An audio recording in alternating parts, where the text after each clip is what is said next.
एक बार की बात है, दो पंडित पंडिताइन गंगा जी को नहाने के लिए जा रहे थे। तभी उन्हें रास्ते में एक मोची मिला और उस मोची ने उनसे पूछा कि तुम कहाँ जा रहे हो। तभी उस पंडिताइन ने उन्हें बताया कि हम गंगा जी को नहाने जा रहे हैं। मैंने सुना है कि जो भी गंगा जी में नहाता है उसके सारे पाप धुल जाते हैं। तो अगर आप भी हमारे साथ आना चाहते हैं तो आप आ सकते हैं। लेकिन वह मोची उसे बताता है कि इस दुनिया में सबसे ही महत्वपूर्ण जिसे हम कहते हैं वह कर्म ही पूजा है। तो मैं अपने कर्म पे विश्वास करता हूँ। मैं इन दुनिया की सभी बातों पे विश्वास नहीं करता हूँ। इसीलिए आप जाइए, मैं नहीं जा सकता। तो इतना कहकर वो पंडित पंडिताइन वहाँ से चले जाते हैं और थोड़ी देर बाद वो गंगा जी के घाट पर पहुँच जाते हैं और पंडिताइन गंगा जी में स्नान करने लगती हैं। थोड़ी देर बाद वो देखती हैं उनके पैर में एक सोने की पायल थी जो कि गंगा जी में कहीं खो जाती है। वो उसे ढूंढने का, उसे खोजने का बहुत प्रयत्न करती हैं, लेकिन वो उन्हें नहीं मिलती है।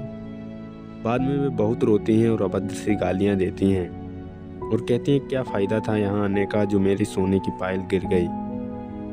और वो चुपचाप अपने घर वापस लौट रही होती हैं। जब वह घर वापस आती हैं तब उन्हें वही रास्ते में मोची मिलता है और उनसे पूछता है कि तुम क्यों रो रही हो। तो पंडिताइन रोते हुए उसे बताती है कि जब मैं गंगा जी में स्नान कर रही थी तब मेरी सोने की पायल उसमें गिर गई। तो मोची उसे बताता है कि तुम्हें रोने की कोई ज़रूरत नहीं है।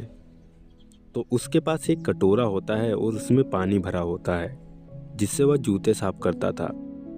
वह उसमें हाथ डालता है और वो पायल निकल आती है। यह देखकर वह पंडिताइन बहुत ही आश्चर्य रह जाती है।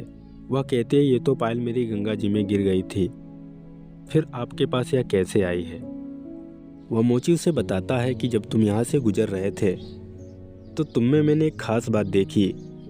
तुम्हारा सारा ध्यान तुम्हारे गहनों पर था।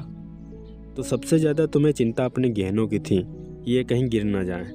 और जब तुम गंगा जी में स्नान कर रही थी तब भी तुम्हारा सारा ध्यान तुम्हारे गहनों पर ही था। यदि तुम सच्चे मन से गंगा जी में स्नान करती तो तुम्हें फल अवश्य मिलता और तुम्हें ये कपट रहा कि तुम्हारे गहने कहीं गिर न जाएं। आखिर ऐसा ही हुआ। वह मोची अपने कटोरे से तुरंत उस पायल को निकालता है और उसे दे देता है। पंडिताइन यह देखकर मोची के पैर में पड़ जाती है और उससे माफ़ी मांगने लगती है। तो दोस्तों वो मोची कोई साधारण मोची नहीं थे, उनका नाम संत रैदास था।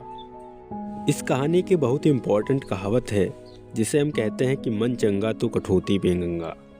दोस्तों इस कहानी से हमें ये सीखने को मिलता है और इस कहानी का ये अर्थ है, यदि आपकी आत्मा और मन साफ है तो आपके घर में जो नल लगा है उसका पानी भी गंगा जल है। यदि आपकी आत्मा और मन साफ नहीं है तो आप चाहे कितनी भी गंगा नहा लें, आप अपने पाप को काट नहीं सकते। मैंने तो देखा है कि लोग 50 मील कांवड़ चढ़ाने जाते हैं, लेकिन क्या आपने कभी सोचा है कि जब उनके बूढ़े पिता खेत जोत रहे होते हैं, क्या वो एक भी दिन उन्हें पानी देने जाते हैं। दोस्तों इस कहानी से हमें मेन पॉइंट ये सीखने को मिलता है, यदि आपके पेरेंट्स हैं तो आपको तीर्थ यात्रा करने की ज़रूरत नहीं है।